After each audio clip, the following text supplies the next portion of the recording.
Chers compatriotes, je reviens vers vous ce matin pour que nous puissions ensemble tirer les leçons des élections communales, en particulier de l'élection de Matoto.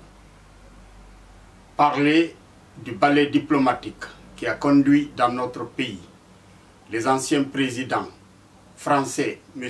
François Hollande, et sénégalais, M. Abdoulaye Wade, ainsi que de l'incident malheureux qui s'est produit lors du retour de M. Cellou Dalein Diallo, chef de file de l'opposition guinéenne, après une tournée à l'extérieur du pays.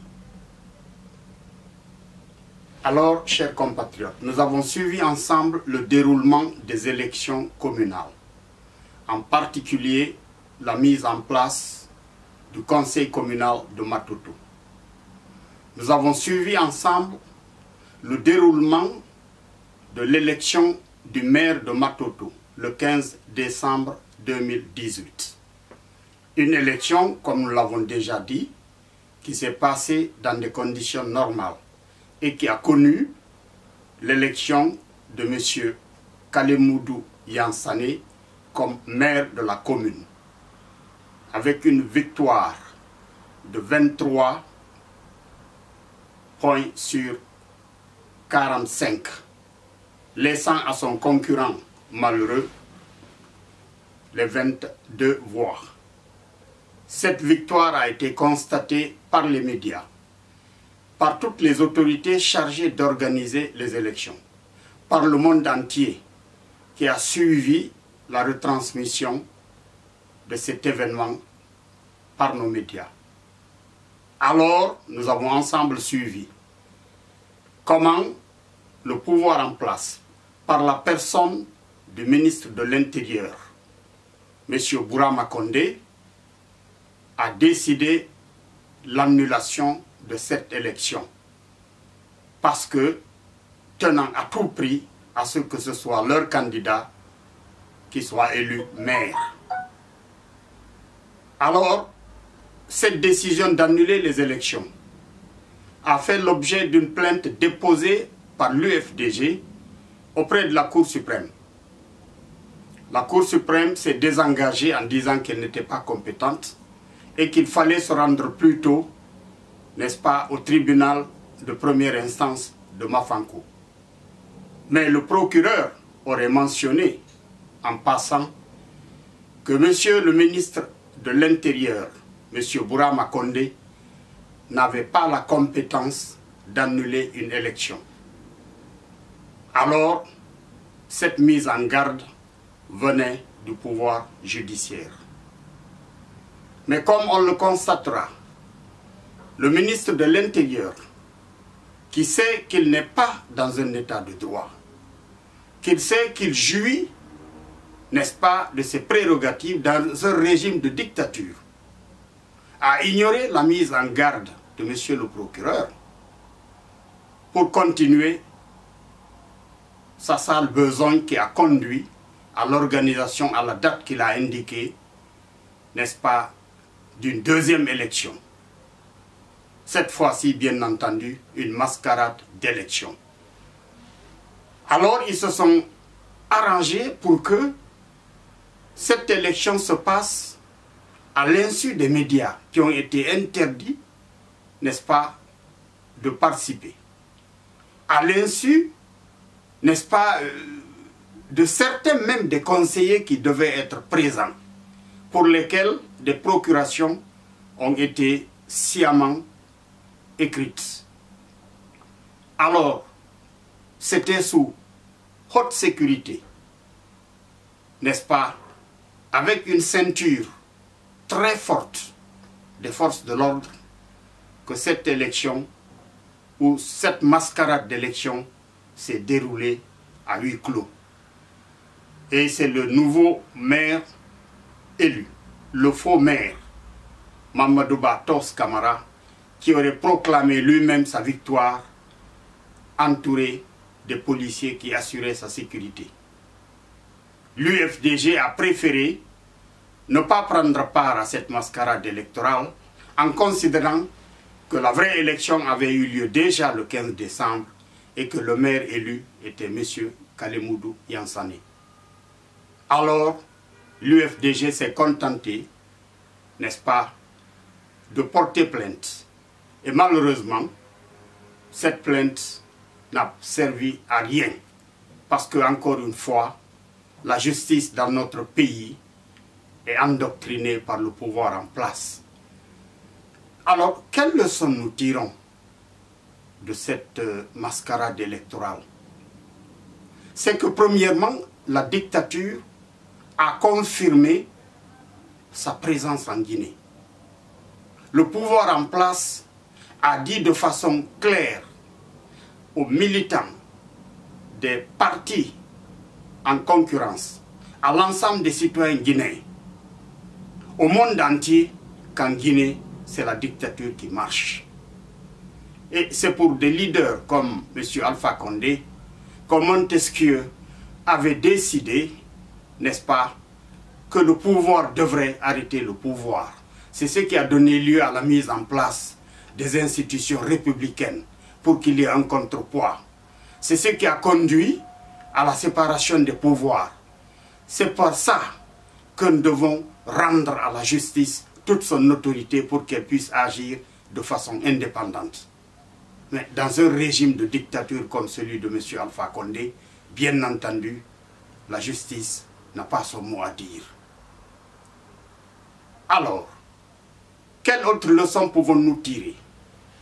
C'est que, chers compatriotes, c'est par la faiblesse de l'opposition qu'on en est arrivé là. Aujourd'hui, nous sommes en blocage. Les manifestations sont interdites. Les rues sont militarisées. Personne n'ose lever le plus petit doigt. Et qu'est-ce qui se passe?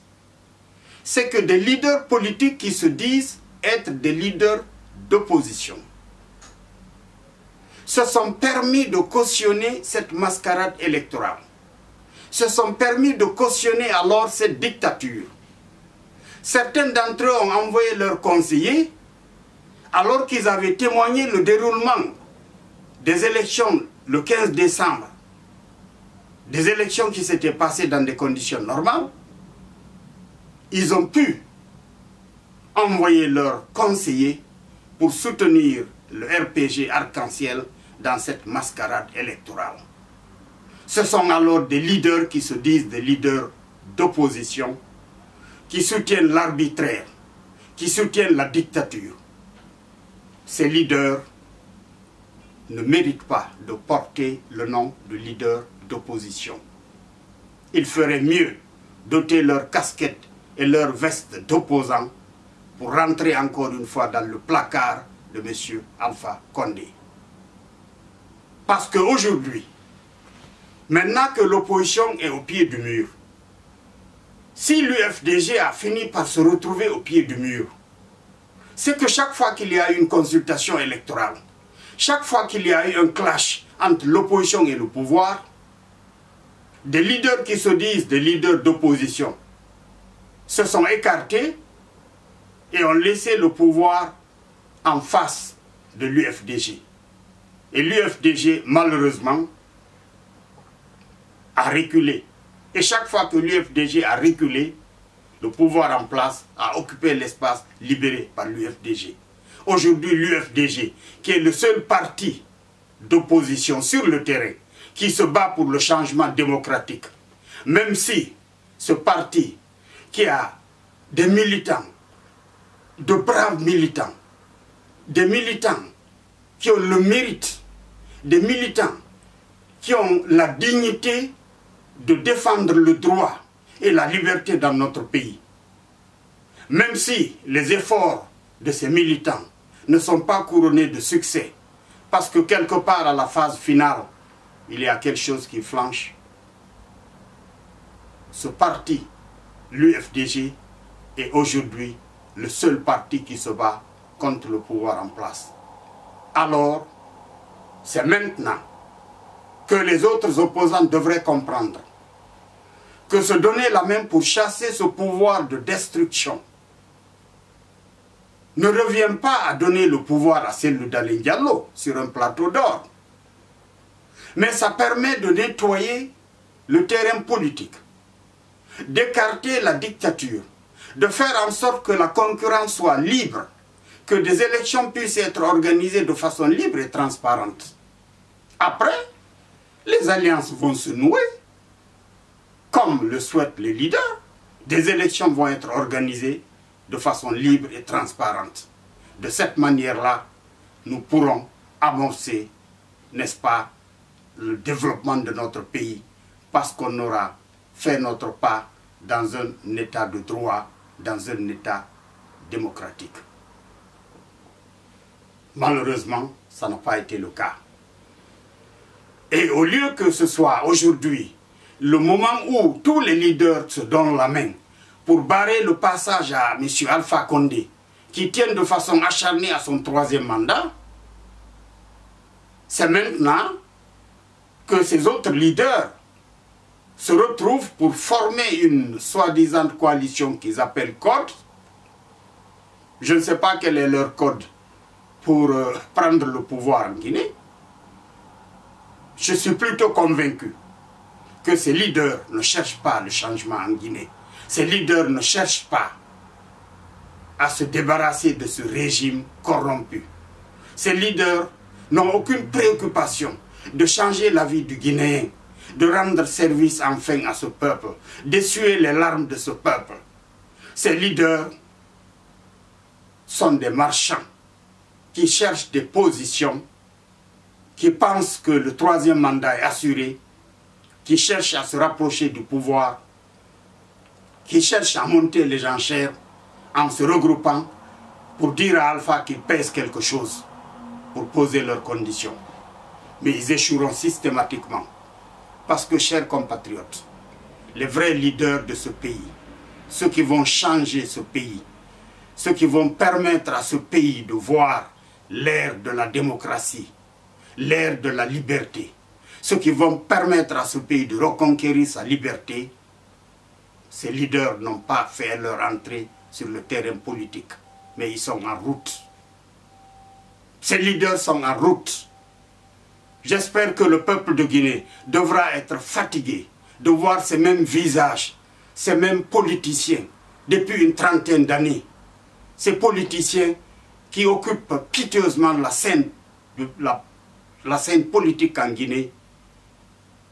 Nous allons siffler la fin de la récréation. Ceux qui ont décidé de s'embarquer dans le navire de Alpha partiront avec lui.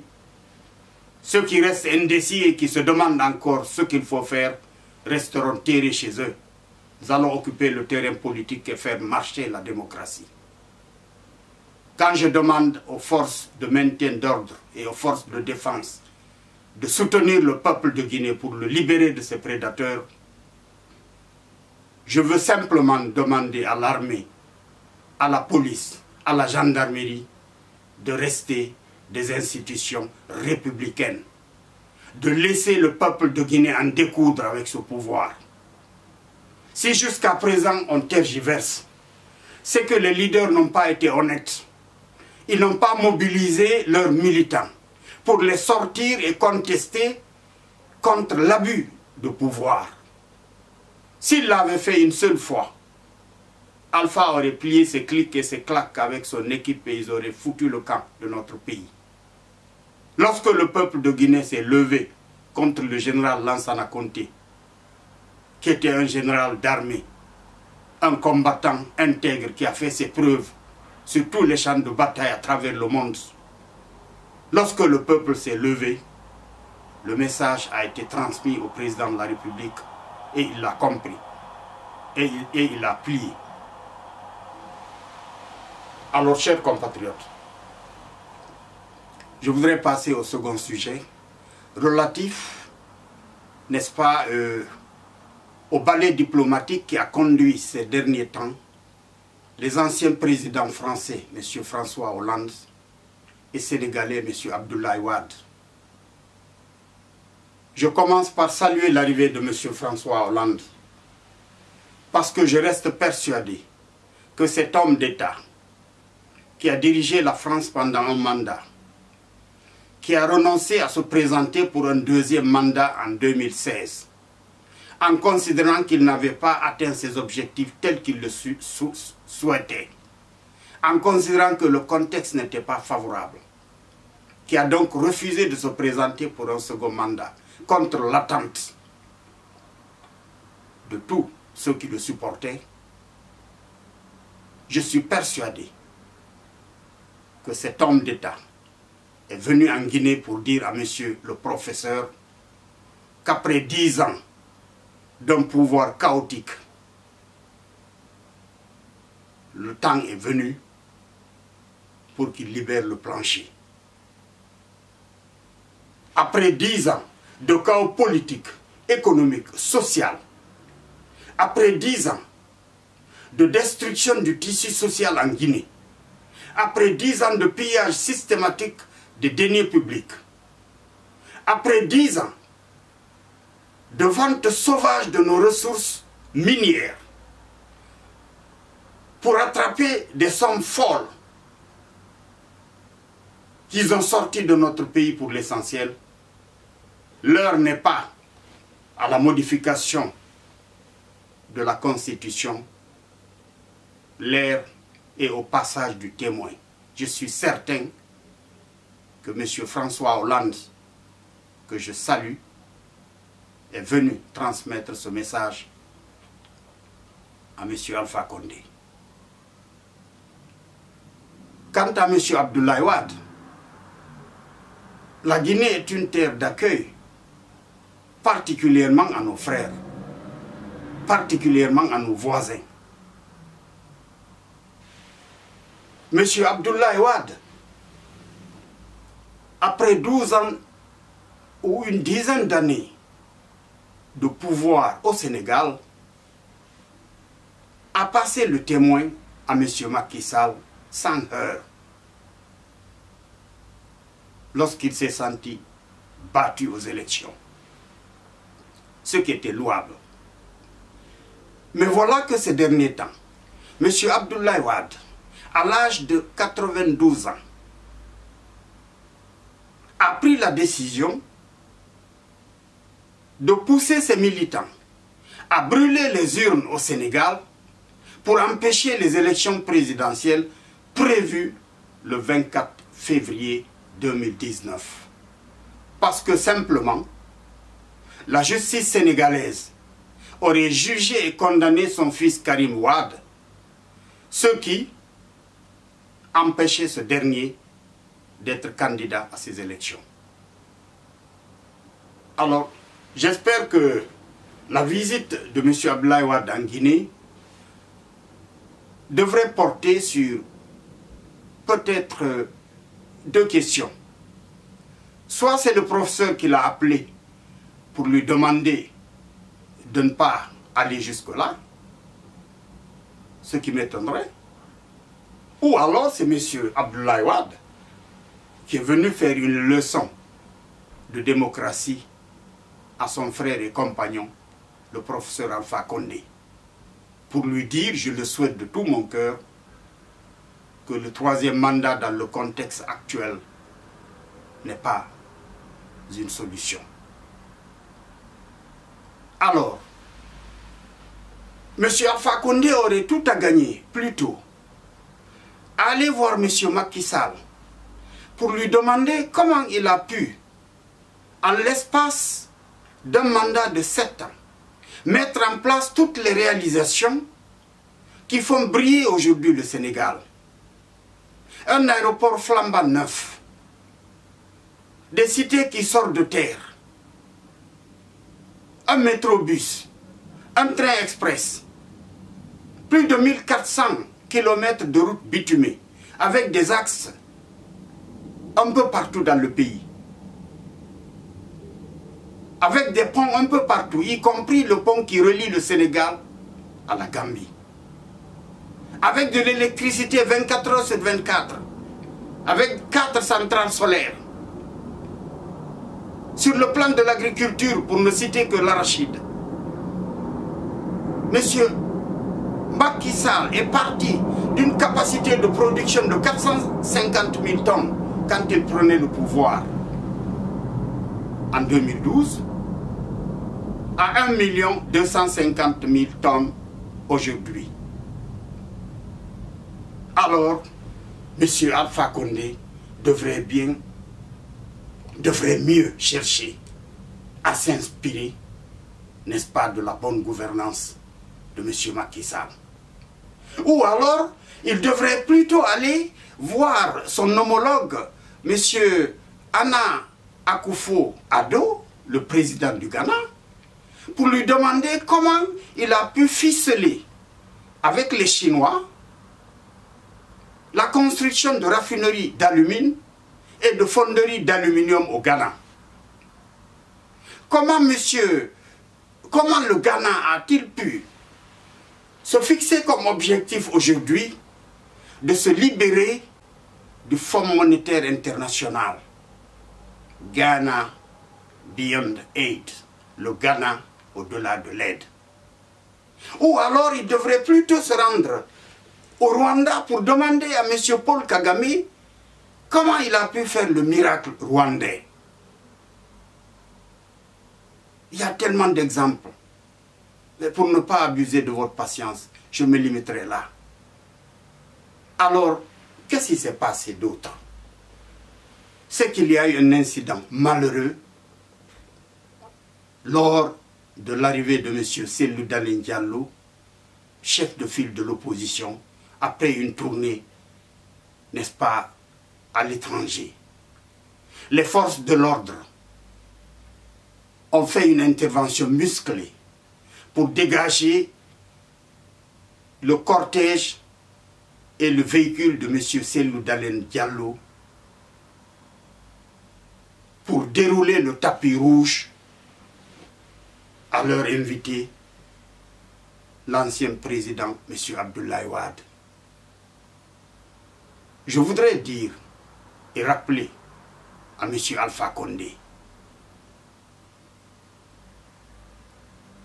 que la Guinée est la terre de Zegbela Tougba, de l'Almami Boubacar Biro Bari, de l'Almami Samori Touré, de Dina Salifou, pour ne citer que ceux-là, qui ont versé leur sang pour protéger la terre de leurs ancêtres. Et que sur cette terre, M. Cellou Dalein Diallo, au même titre que tous les autres opposants, est chez lui. Il doit donc être respecté en tant que citoyen et en tant que leader politique de son rang. Et ça ne se négocie pas. Je voudrais vous rappeler que vous venez de franchir pour la deuxième fois la ligne rouge. Et que vous n'avez rien à gagner à vouloir mettre le feu sur notre pays. Alors, chers compatriotes, je vous invite encore une fois à une prise de conscience collective. Nous devrons comprendre que l'heure est grave et que le moment n'est plus à l'hésitation. Ce problème guinéen est un problème commun à tous les Guinéens. Parce que, comme je l'ai dit dans ma précédente vidéo, la misère que nous traversons aujourd'hui est une misère partagée. Aucun Guinéen n'est à l'abri de cette misère, à l'exception de cette classe, n'est-ce pas, qui pille nos richesses. Cette classe qui nous divise. Cette classe qui applique la politique de diviser pour régner, pour s'éterniser au pouvoir en Guinée. L'heure est venue pour que nous nous levions comme un seul homme, pour finir avec ce calvaire. Là-dessus, vous devez prendre conscience, rappeler vos leaders politiques à la base, leur demander de redéfinir leurs objectifs, de vous dire clairement ce qu'ils veulent pour vous, parce qu'ils sont en train de vous trahir. Chacun de vous se met derrière un monsieur au grand costume pour dire c'est un intellectuel. Il ne s'agit pas d'être intellectuel. Il s'agit d'être patriote, de comprendre comment le monde marche, d'être honnête, de vouloir le bonheur pour le peuple de Guinée. d'être déterminé, d'être tranchant. N'est pas un chef d'État qui le veut. Je parle d'un bon chef d'État. Un homme d'État doit avoir de l'étoffe. Il doit avoir du caractère. Il doit pouvoir se mettre au-dessus de la mêlée. Il doit pouvoir trancher. Il doit refuser d'être influencé pour quelque raison que ce soit. Il doit dire la justice. Il doit dire la vérité. Parce qu'il n'y aura pas de paix sans justice. Alors, chers compatriotes, encore une fois, je vous appelle à vous lever comme un seul homme, à nous soutenir pour que nous changions la Guinée, pour que nous fassions de la Guinée la perle de l'Afrique. Vive le peuple de Guinée, vive la Guinée, vive la République.